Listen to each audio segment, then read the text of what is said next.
Olá pessoal, tudo bem?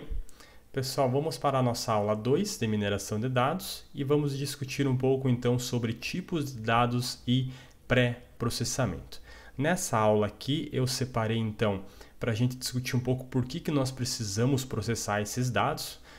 Depois nós vamos verificar um pouquinho como que podemos fazer a limpeza e analisar ou trabalhar, converter algum tipo de dado, né? Então, essa parte de transformação de dados, recodificação e também o que fazer em questões que nós temos com dados faltantes, né? Porque isso daqui é uma questão bastante comum também em conjuntos de dados, certo?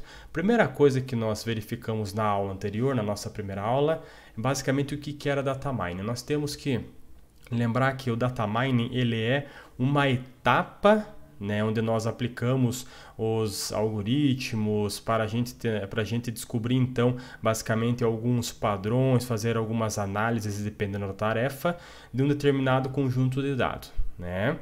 Mas esse conjunto ele precisa ser pré-processado primeiramente. Nenhum conjunto basicamente hoje que nós temos, né, na vida real, ele vem um conjunto bem certinho, bem correto, com todos os dados completos, sem nenhum tipo de erro ou com todas as variáveis que nós queremos. Então, nós temos algumas seleções de variáveis de forma manual, verificar que tipo de público que nós queremos avaliar, quais fontes que nós temos, né?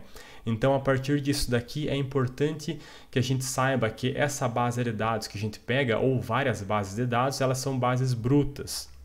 Tá? Então essas bases brutas elas podem ter vários tipos de dados que de repente não nos interessam, né? Alguns campos redundantes também, né? Então se a gente verificar nós temos campos redundantes que nós podemos excluir do estudo, né? Ou não interessa, né?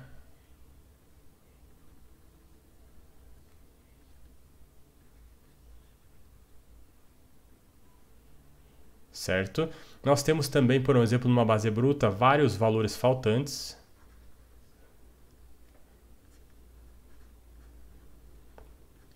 Então, por um exemplo, num questionário aplicado, num instrumento que envolve questionários, algumas pessoas podem deixar de responder algumas questões. Então, ele vai ser um campo com dado faltante. Também nós temos, por um exemplo, a aquisição de dados via sensor. Se o sensor tiver algum tipo de problema de leitura, pode ser que ele não consiga coletar determinado dado, né? Nós podemos ter em algumas situações, né, anormalidades, nós podemos ter então o que nós chamamos de outliers, né, que são dados anômalos em relação aos dados que nós temos em determinadas variáveis, né? Alguns que podem não representar a questão correta, né, da questão da medida mesmo, né? Então, você pode ter, por um exemplo, num preenchimento manual de um determinado questionário, pode ser que uma pessoa preencha a idade em meses e a outra pessoa a idade em anos, né? Então, você vai ter que fazer esse tipo de análise para tentar trazer todos com a mesma unidade de medida também, né? Então, isso daqui, a base de dados bruta também se pode ter múltiplas fontes, né?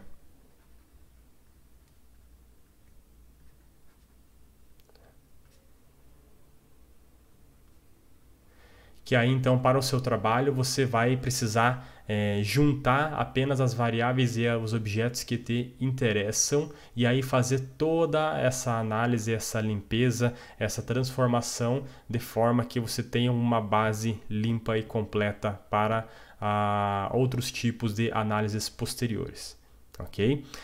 Que tipos de dados basicamente a gente pode ter? Eu vou colocar alguns aqui que são mais comuns hoje em dia que nós estamos avaliando, né? Então, por um exemplo, o Z-corte transversal, isso daqui é o mais comum de encontrarmos, né?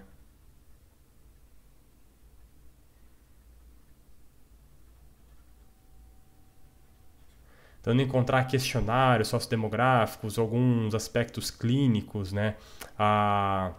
algumas identificações que nós temos de forma bem direta e sem ter essa preocupação temporal, nós chamamos de dados de corte transversal. Nós temos também longitudinal.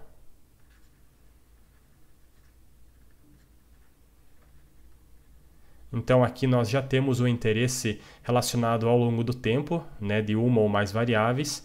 Nós temos, por exemplo, dados de texto. Isso daqui está muito em alta hoje, então você pode ter algum tipo de dado que não é estruturado, então ele está em um texto livre, vamos supor um determinado post, né, numa mídia social. Você consegue fazer a análise desses posts a partir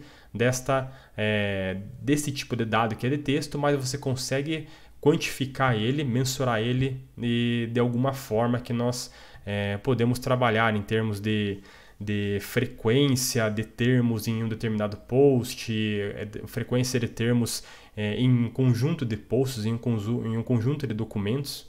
Né? Então isso daí você vai conseguir quantificar, mas primeiro você precisa fazer este pré-processamento. Você não consegue aplicar a mineração em si dentro apenas diretamente com um dado não estruturado. Nós temos também imagens,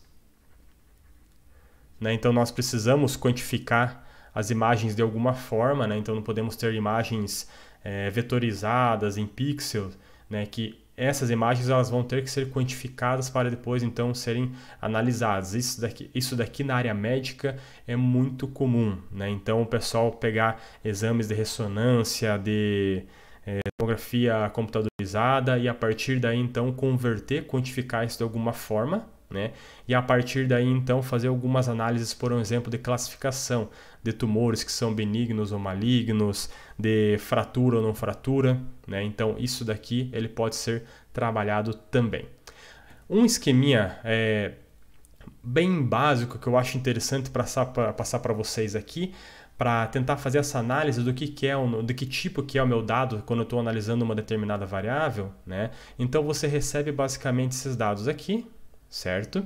E aí você pode fazer algumas perguntas e se elas forem respondidas, né, com um sim, por um exemplo, você vai para um lado, senão você vai para o outro. O que eu quero dizer com isso? Primeira coisa que você tem que entender é um dado que é quantitativo ou numérico e um dado que é categórico, né?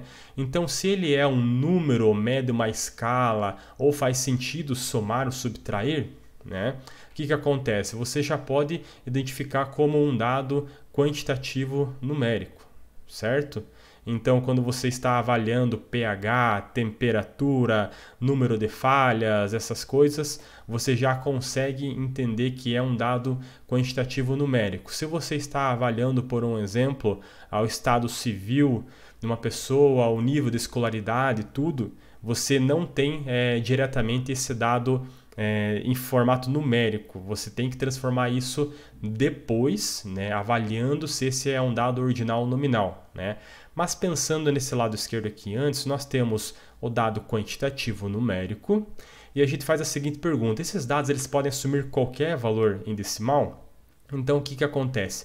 Temperatura, pH, por um exemplo, a gente consegue caracterizar como um dado contínuo, certo? Se nós formos analisar a questão do dado discreto, geralmente a idade é um dado discreto, porque o pessoal coloca em anos, né? Então você tem lá 17 anos, 20 anos, 40 anos e ele aceita basicamente nesse formato só, ok? Então, a partir disso, nós temos dados do tipo contínuo e discreto, mas ambos são quantitativos numéricos direto, tá? Então, é claro que aí, pensando em questões de distribuição, do tratamento, ele tem algumas diferenças entre eles que nós não vamos discutir nesse momento, ok? A questão do categórico, então, vamos supor, se uma pessoa respondeu que ela é casada, né? Então, o que acontece? Existe ordem entre as categorias? Então, vamos pensar, a variável ou o atributo, né, estado civil, você não tem uma ordem lógica, pensando que o casado ele é maior do que ser solteiro, ou viúvo ele é maior do que ser casado. Você não tem como estabelecer essa ordem, certo? Então a gente caracteriza o estado civil, por um exemplo, como um dado do tipo categórico nominal, certo? E aí o tratamento que você vai ter que fazer é diferente do tratamento, por um exemplo, de um quantitativo numérico ou muitas vezes até do ordinal. Por quê? Se nós pegarmos então o nível de escolaridade numa pessoa, você consegue estabelecer, né? Ela é uma variável categórica, é um atributo categórico, mas você sabe que tem ordens nesse nível de escolaridade que faz sentido, né? Então você tem uma ordem estabelecida nessas categorias. Eu poderia, por um exemplo, pegar a idade, né, que é um dado discreto muitas vezes, e transformar por um dado ordinal. Então você separa em 3 categorias de idade, mas você sabe que até 20 anos ele vem abaixo de 21 a 50 anos, por um exemplo, né, numa categoria de 21 a 50 anos. Então, nós temos que tomar cuidado, né, com isso daqui, porque lá para frente nós vamos ter que fazer algumas transformações e isso daqui vai ser extremamente importante para nós. Tá? Então, vamos verificar apenas um exemplo de um conjunto de dados aqui nesse sentido, tentando identificar um pouquinho o que significa cada uma dessas colunas aqui. Né? Então, por um exemplo, essa coluna de identificação, que tipo de dado que é? Né? Por mais que você tenha aqui uma coluna de identificação, né, provavelmente você não vai utilizar isso daqui para o teu estudo como um identificador, certo? Então, na verdade, ele poderia até acabar excluindo, né, porque isso daqui dentro da minha análise não é uma variável que vai me interessar de alguma forma. A idade sim, a idade já pode interessar bastante para a minha análise, por um exemplo. Bem, como que ela está a idade aqui? Então, eu tenho um dado discreto. Certo? Eu tenho um quantitativo discreto aqui. Tá? Então percebam que 32, 9.999, 20, eu já vou explicar um pouquinho sobre isso daqui. 20, 107, 47, ele é um dado discreto. Ok? O estado civil, o que acontece? Eu tenho um dado categórico, né? Não consigo estabelecer uma ordem lógica nisso daqui. Então o que eu vou fazer? Eu vou trabalhar como sendo nominal. Tá? O nível de escolaridade, eu tenho uma variável categórica, porém eu consigo entender, né, que o superior incompleto ele é acima de ensino médio completo. Eu consigo entender que pós-graduação completa é acima de ensino médio completo e acima de superior incompleto. Então eu consigo estabelecer uma ordem, então, ordinal, certo? Nesse atributo aqui, e a temperatura corporal, por um exemplo, né? Eu já vou explicar, isso daqui não foi aleatório, tá? Essas duas vírgulas aqui. O que a gente pode identificar como temperatura corporal aqui é um dado contínuo. Ok? Certo, pessoal? Então, nós identificamos aqui basicamente os dados que nos interessam, a princípio, e eu identifiquei que tipos de dados que são eles aqui. Tá? Agora eu vou tentar identificar algumas coisas, né, que eu acho interessante vocês prestarem atenção. Primeira coisa, nós podemos ter uma situação indicativa aqui, ó, parece um erro de preenchimento, né? Mas não necessariamente isso daqui é um erro de preenchimento. Em vários livros de código, né, a gente chama de codebook, esse número, ele na verdade está representando um valor faltante. Tá? Então isso daqui vai precisar ser analisado com calma mais tarde. Porque quando for feita algum tipo de estatística descritiva, pode ser que você verifique, né, uma análise, uma frequência grande nesse número aqui, né? E aí a partir disso você entende que na realidade não é uma idade em si, mas é um valor faltante que foi codificado como 9999. Ok? Então isso daqui tem que verificar como que está sendo preenchido, tabulado as respostas. Ok? Aí nós temos, por um exemplo aqui, ó, uma idade baixa, se for pensar, 32, 20, 47. E aí nós temos uma idade aqui que é 107. Né? O que acontece? Vocês conseguem perceber, né, que dessa idade aqui, algumas se encontram muito próximas, de repente esse 107 está bem longe. Né? Então isso daqui é possivelmente, a gente não pode garantir ainda, mas possivelmente é um outlier. correto? Bem, então nós identificamos duas coisas aqui, tá? Aqui nós conseguimos verificar que diferente da situação aqui da idade, nós temos de fato uma célula vazia, né? Então nós temos aqui um dado faltante, tá? Mas isso daqui ele vai precisar muito do livro de código que você tem para não deixar essas duas situações dentro da mesma base. Tá? Então vocês podem fazer essa caracterização, essa identificação, essa codificação para o que é dado faltante, ou de repente deixar uma célula vazia, mas isso daqui tem que acontecer em todas as situações. Ok? Então, o que mais que nós temos aqui para verificar? Temperatura corporal, tá? Então, se a gente verificar aqui o nível de escolaridade, não existe nenhum problema a princípio, né? Temperatura corporal, nós temos dois problemas aqui. O primeiro, tá? Isso daqui é um erro de preenchimento.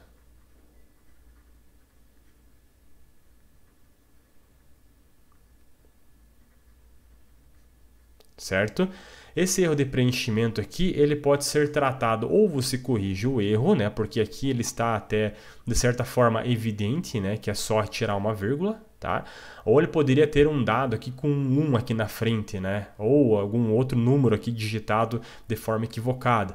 Aí você poderia verificar e colocar como se fosse um dado faltante, né? Ou, de repente, excluir aquela instância, enfim. Aí vai depender do tipo de análise que você está fazendo, qual que é o tamanho do teu conjunto de dados, entre outras questões, certo? E percebam que aqui a padronização, nós estamos numa padronização de acordo com o separador decimal que nós usamos aqui, por exemplo, no Brasil, né, que é vírgula. Tá? Mas percebam que aqui que ele está num formato, por um exemplo, no padrão americano, ponto.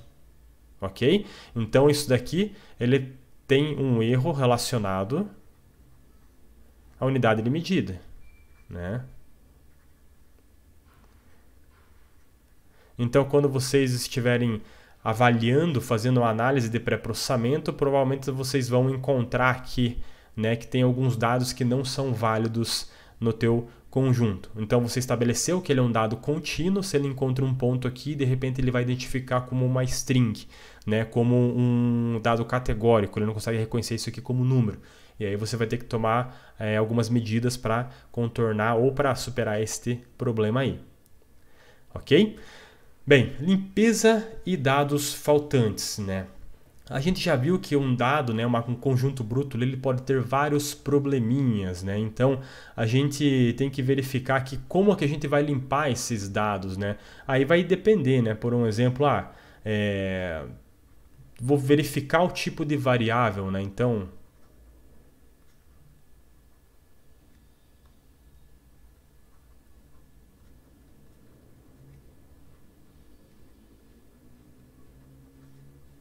verifica o tipo de variável para ver que tipo de dado que é, e aí sim você conseguir analisar, por exemplo, questões sobre unidade de medida, né? Por um exemplo.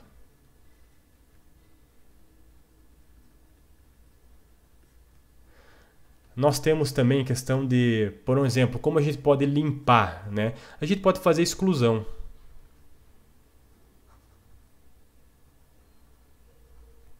Pode ser tanto de observação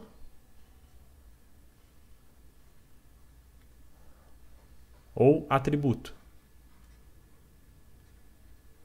Isso daqui vai depender do quantitativo que vocês têm, né? De instâncias, atributos, enfim.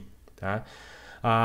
Bem, eu preciso necessariamente excluir quando eu tenho algum dado errado, algum dado faltante? Não. Né? E aí, como eu falei, vai depender do tamanho do conjunto de dados de vocês, das características do conjunto que você tem. Você pode fazer uma substituição, por um exemplo.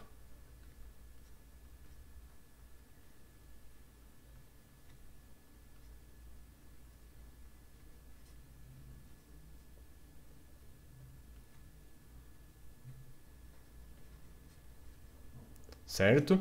Então, tudo isso daqui vocês devem analisar com calma para realizar essa limpeza. Antes de qualquer tipo de análise, é interessante fazer esse tipo de limpeza, ok?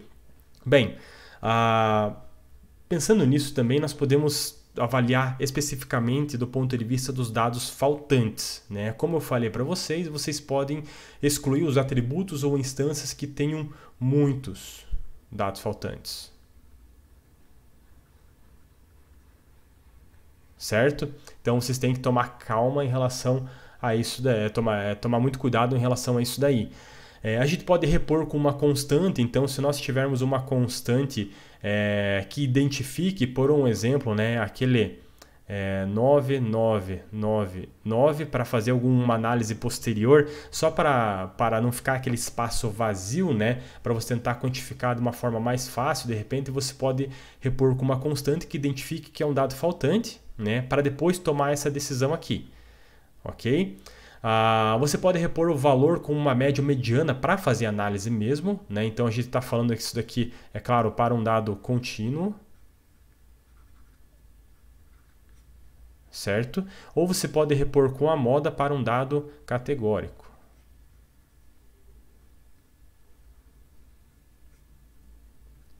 Ok? Então isso daqui é bastante comum para tratar com dados faltantes. É claro que se você tem um atributo com muitos dados faltantes, vocês conseguem verificar que a maioria dos teus dados vai ter o mesmo valor, certo? Ou a mesma categoria, né? Então vocês têm que tomar cuidado se realmente vale a pena, se não vai ter um viés muito grande, né, de você fazer esse tipo de reposição.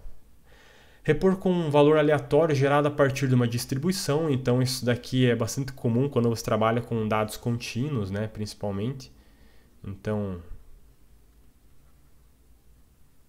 porque assim você toma cuidado com a questão das repetições que podem ter aqui em média mediana, por um exemplo, né? Então você está gerando valor aleatório, mas de acordo com obedecendo uma determinada distribuição. Ou você pode mesmo fazer a predição daquele valor. Então é bastante comum o pessoal trabalhar com regressão ou com um tipo de classificação para tentar verificar, né, predizer qual que é o dado que deveria estar ali a partir de outras variáveis em que não possuam dados faltantes. Então ele consegue fazer um algoritmo de treinamento, né, e aí prever o dado faltante que deveria estar ali, né, e aí você toma também cuidado com os problemas que nós temos com média e mediana aqui também, certo?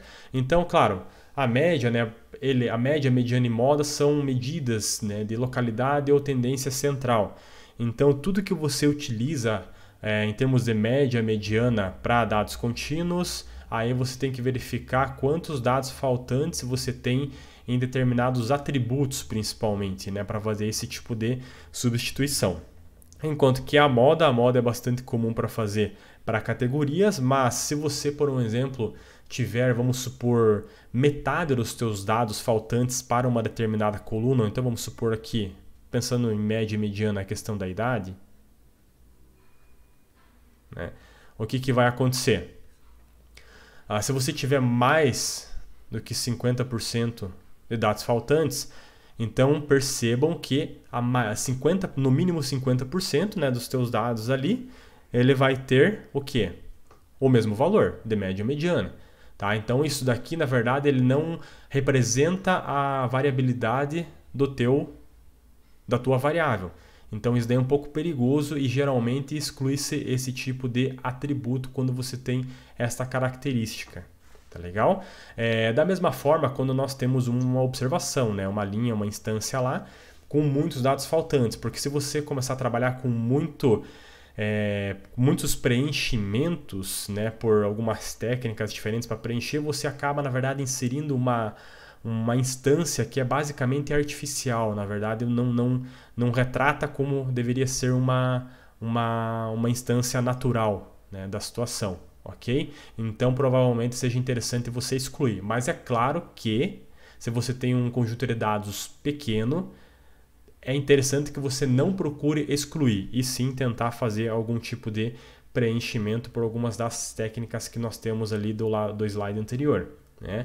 Então, é perigoso muitas vezes, se você tem muitos dados faltantes, fazer esse tipo de preenchimento aqui, ele se torna um pouco perigoso, né? Porque você não tem a representação da variabilidade. Então, por um exemplo, se nós pegarmos dois atributos aqui, duas variáveis, A e B, né?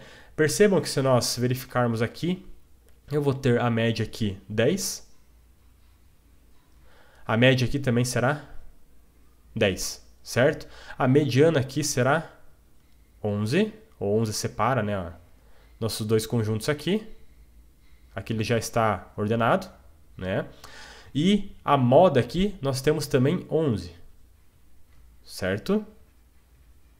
Tá? Então o que acontece? Percebam que você está preenchendo basicamente com a mesma, né, com o mesmo valor, se você for trabalhar com a média, a mediana ou até a moda, com o mesmo valor se tiver algum dado faltante em alguns desses atributos aqui, né? Mas aí o que acontece? Será que você tem exatamente as mesmas características e variabilidade para esses atributos, né? E aí é que entram, por um exemplo, amplitude, desvio padrão, desvio absoluto médio, amplitude interquartil, né? Você pode trabalhar com diversas métricas diferentes para analisar a variabilidade. Nós temos amplitude, que é bastante comum, né, para fazer esse tipo de análise, né?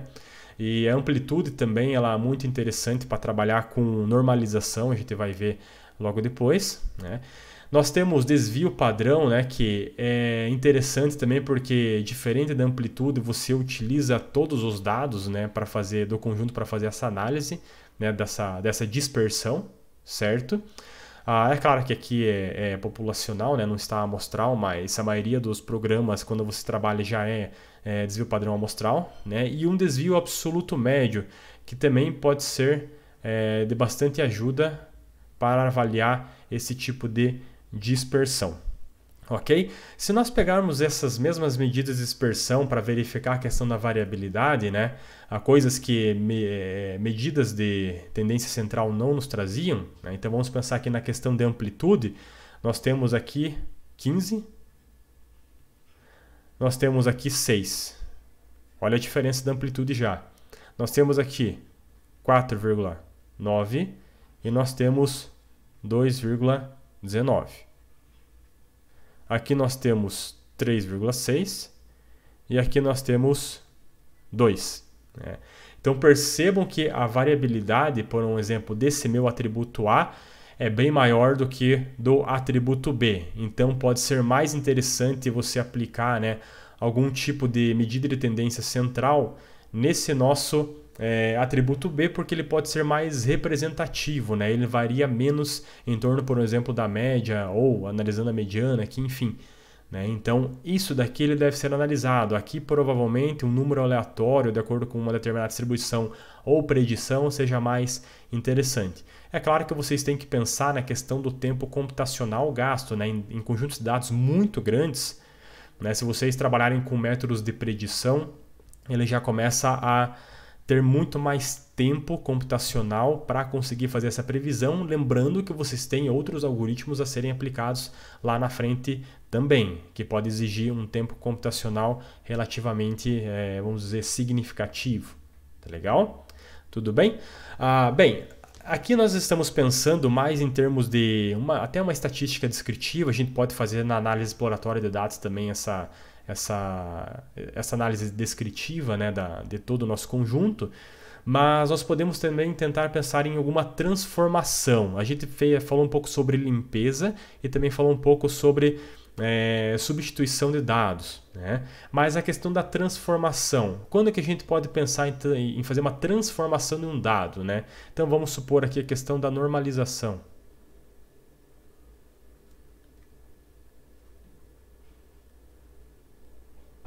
Para que a gente consiga evitar que uma determinada variável tenha um peso maior em relação à outra, por um exemplo, é interessante trabalhar com a normalização. Métodos como o K-vizinhos mais próximos, lá na nossa etapa de mineração, ele é baseado em métricas de distância, né, geralmente. Então, essas métricas de distância eles vão ter um impacto essas variáveis vão ter um impacto nesse algoritmo se não for normalizado. E aí nós temos vários tipos de normalização, claro. Nós podemos, por exemplo, trabalhar de variáveis nominais.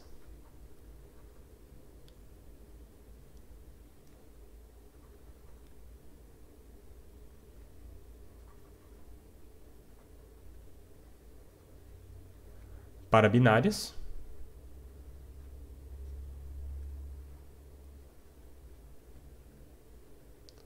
Isso daqui a gente vai verificar que esse processo de binarização ele é bastante comum, né? Porque, por um exemplo, no Estado Civil, como você não consegue estabelecer uma ordem, você vai ter que transformar as categorias que você tem numa determinada variável nominal em novas variáveis que vão assumir sim ou não, por um exemplo. Existe a presença, né, daquela categoria naquela instância ou não, certo? Nós podemos pensar na questão da categorização.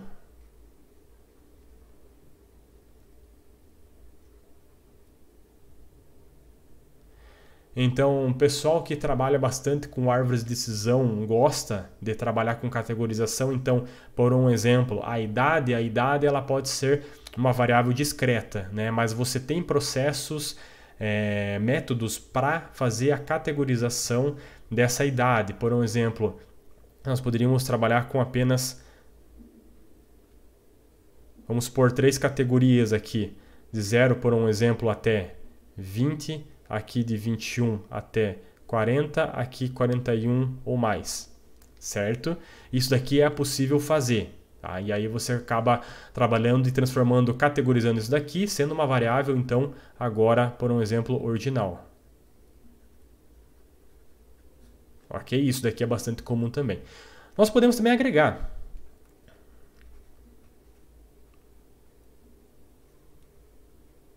Isso daqui é muito comum quando você aplica questionários que avaliam uma determinada dimensão, né? Então, se você está avaliando um questionário, vou mostrar um exemplo ali de um questionário de dependência de nicotina, que a saída do questionário é a soma das respostas, né?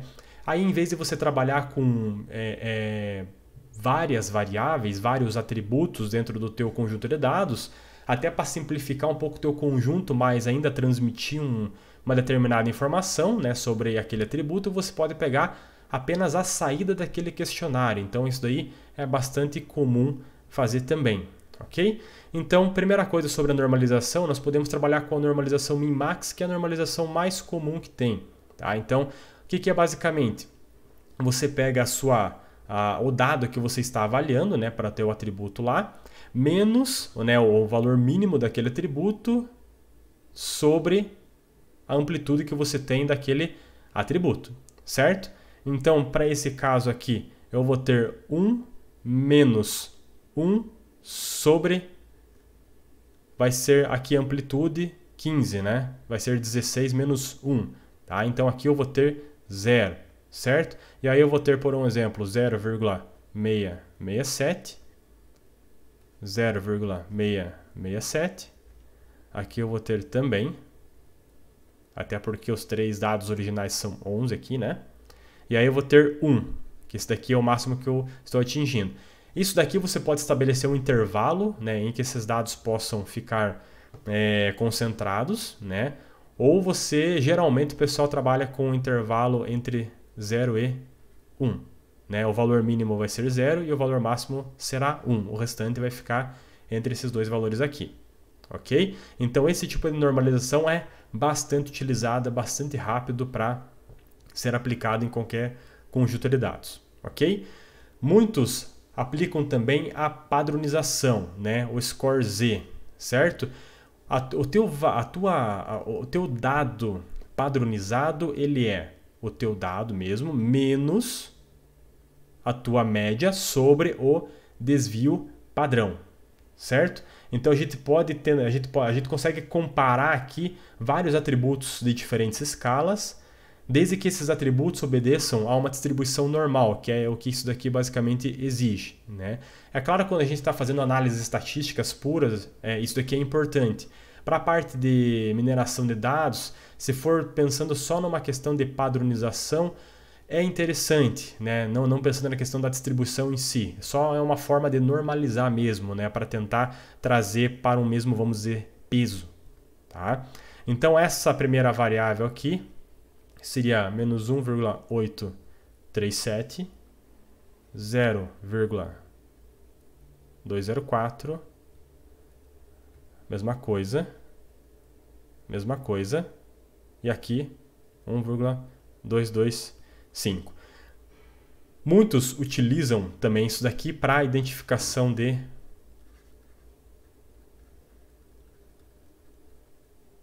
outliers, né? Por quê?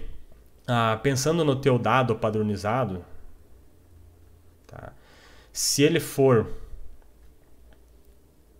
por um exemplo, menor do que menos 3 ou maior do que 3, certo? O pessoal considera basicamente isso daqui como sendo um valor outlier, e aí você pode tomar algumas medidas, né, para tratar este outlier aqui, ok? Bem, para esse caso aqui, tá? Não tem uma melhor maneira, né? Ou qual que é o certo, qual que é o errado de você aplicar aqui, digamos assim, só para questões de normalização. Qual que é melhor, qual que é pior. Vai depender da situação, vai depender da distribuição, né? Então, tudo isso aí vai depender do que vocês acabam precisando pro estudo. Recodificação de atributos. Tá? Essa recodificação, ela pode existir quando a gente quer transformar variáveis numéricas para categóricas, né, por um exemplo, né? Quando nós queremos também modificar o entendimento da numeração de numérico para numérico ou até categórico, tá? Então ele pode ter a questão de categorização aqui, como a gente já verificou anteriormente.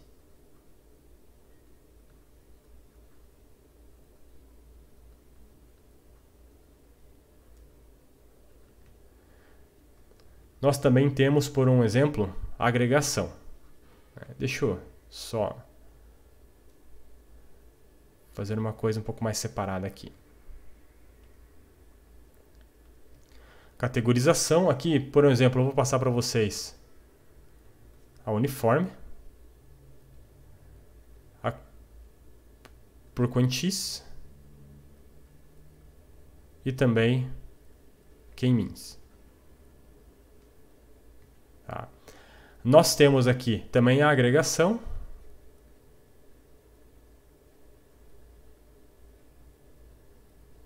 E aqui nós temos a recodificação mesmo.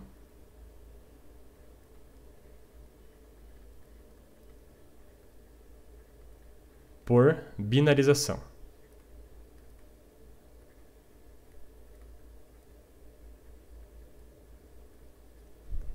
Ok? Bem, categorização trabalhando com uma categorização uniforme, né? O que acontece nesse caso aqui? Nós precisamos encontrar uma faixa de intervalos, né? E essa faixa aqui ela vai ser uma faixa fixa, tá? Então, eu sempre vou obter faixas, intervalos aqui iguais, tá? O que acontece? A questão da idade, por um exemplo, né? Eu posso ter aqui de 0 até 20, tá? De 1, né? Vamos pensar aqui, 1 até 20. Eu posso ter de 21 até 40 e 41 até 60, por um exemplo. Percebam que eu estou trabalhando aqui sempre na faixa de 20 a 20 anos, né? Então aqui, o que acontece? Esta faixa aqui, ele sempre vai ter basicamente o mesmo W, essa é a intenção desse tipo de categorização. O que pode acontecer nesse caso? Se você tem, vamos supor que no teu conjunto de dados, muito mais pessoas jovens, então você vai ter que, vamos supor, muitas observações nesta primeira categoria aqui. Então, eu tinha uma variável numérica, transformei para categórica, né, ordinal, com 3 categorias, e aí eu verifico que eu tenho muito mais dados concentrados aqui nessa categoria. Mas eu priorizei as faixas aqui de 20 em 20 anos fixas aqui, certo? Então, para você encontrar isso, primeiro você precisa trabalhar com esse intervalo aqui, e aí a partir disso você faz essa construção dessas categorias. Você pode fazer então por quantis, né, que são pontos iguais, basicamente, que ele considera.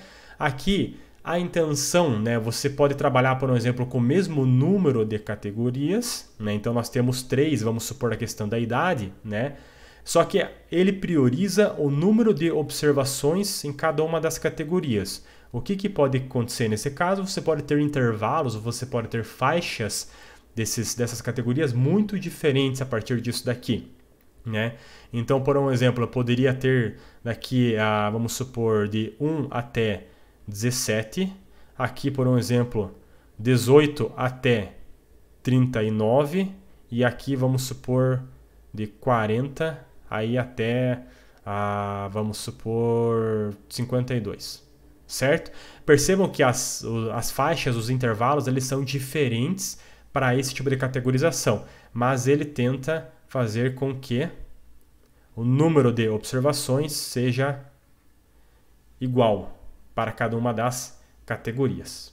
E aí, então, por fim, nós temos o agrupamento por K-means, né? Então eu estou categorizando aqui por agrupamento, né? O K-means ele é um algoritmo específico de agrupamento, certo? A intenção é que para cada uma dos atributos ele busque fazer, ele busca fazer com que aquele atributo ele trabalhe, por um exemplo, aqui nós temos 4 categorias. E ele tenta utilizar um centroide, né, em que esses valores, essas instâncias serão designados, né? Então nós temos uma categoria aqui, nós temos o centro de outra categoria aqui, provavelmente, né? Então aqui nós estamos procurando o centro. Aqui nós temos o centro de outra categoria, que aqui é azul, e no verde nós temos mais ou menos aqui o centro de outra categoria. E aí você faz a designação, né? Ele aloca os vermelhos, por exemplo, para este centro aqui, os azuis para esse centro aqui, os verdes para cá e esse amarelo aqui. Ok? Mas ele aplica um algoritmo baseado em distâncias para fazer esse tipo de categorização. Ok? Bem, nós temos então a recodificação utilizando agregação. Então nós podemos ter aqui, por um exemplo, 4 atributos diferentes, né? Esses 4 atributos diferentes aqui, eles podem ser, por um exemplo, somados. Eu posso ter uma escala aqui, né, de 1 a 5, vamos supor, escala de 5 pontos aqui, Likert, vamos supor.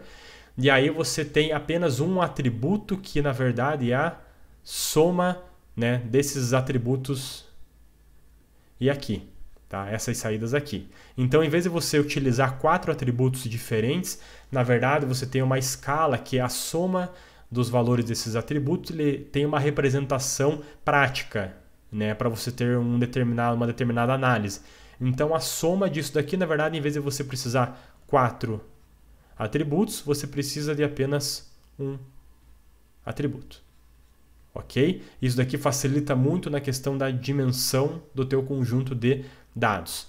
Pensando, né, nessa escala que é do teste de Fagerström aqui, basicamente, ele é um teste rápido para identificar se uma determinada pessoa, um determinado indivíduo tem dependência à nicotina, considerada como muito baixa, média, elevada ou muito elevada, né? Então, nós temos aqui 5 categorias possíveis, né? Desde então, aqui nós verificamos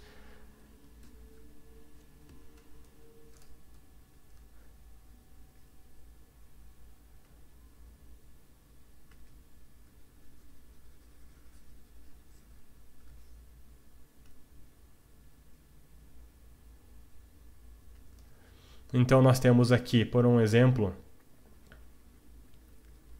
sendo muito baixa até muito elevada.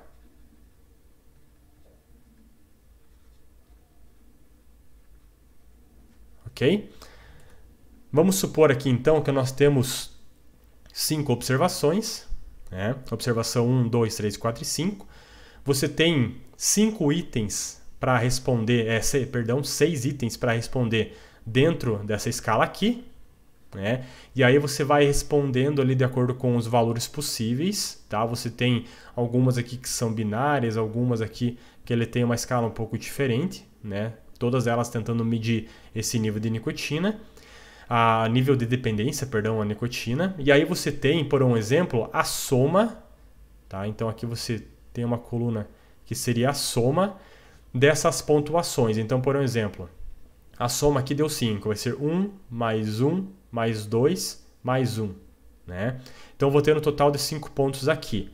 Essa saída, de acordo com o questionário, ele é categorizado dessa forma aqui. Então a tua interpretação, basicamente, que você tem da dependência é aqui 5, então ele fala que é uma dependência média, aqui uma dependência elevada, aqui muito baixa e aqui muito elevada. Então percebam aqui que você tem, em vez de ter 6 atributos, né, com características diferentes, você tem apenas uma saída, porque essa escala permite, né, apenas um atributo categórico agora, com 5 rótulos ou 5 classes possíveis. Tá legal, pessoal? Então isso daqui é uma maneira de fazer a categorização, ok? Por agregação, tá legal? Então, por um exemplo, como que a idade aqui pode ser categorizada, né? Então vamos pensando aqui na recodificação, né? Como a gente falou, a gente pode trabalhar com ordinal. Nós podemos trabalhar com nominal. Ok? O que vai acontecer aqui? Percebam que a gente pode trabalhar com a idade sendo nesse formato aqui, né? Então, porque isso daqui ele me indica uma ordem destas categorias de idade, certo? Isso daqui faz sentido? Faz. Perfeito. A gente sabe que um vem depois do outro, né? Então, por exemplo, menor do que 21 anos, ele vem abaixo de 21 a 50 anos, né? Então a gente estabeleceu 1 aqui, 2 e aí acima de 50, 3. Isso aqui faz sentido? Sim.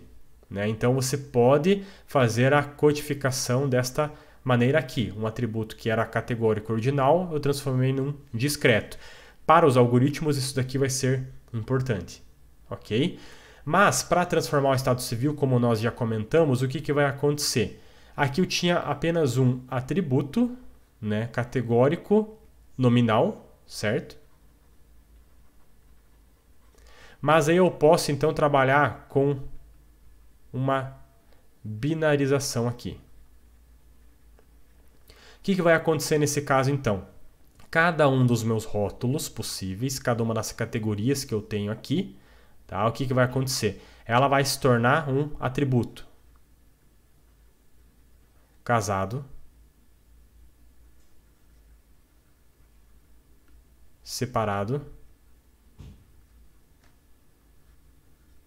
solteiro e viúvo. Ok? Para essa primeira instância, então, perceba que eu tenho um atributo, 2, 3 e 4, que eu identifiquei aqui, né? Então, o que vai acontecer nesse caso? Esse meu primeiro indivíduo, ele é casado? Sim. Né? Então, ele não é separado, não é solteiro, não é viúvo. Certo? O segundo aqui, ele é separado, então ele não é casado, ele é separado, não é solteiro, não é viúvo. Certo? Aqui, 0, 1, 0, 0. Ele é viúvo, então ele não é casado, não é separado, não é solteiro, é viúvo. E aqui, casado, não é solteiro, não é separado, não é solteiro e não é viúvo, certo? Então a gente pode fazer esse tipo de transformação trabalhando com esse tipo de variável. Qual que é o problema aqui? Que nós estamos aumentando o número de variáveis para o nosso conjunto, certo? Se nós tivéssemos, por um exemplo aqui, trabalhando com homem e mulher, por um exemplo, tá?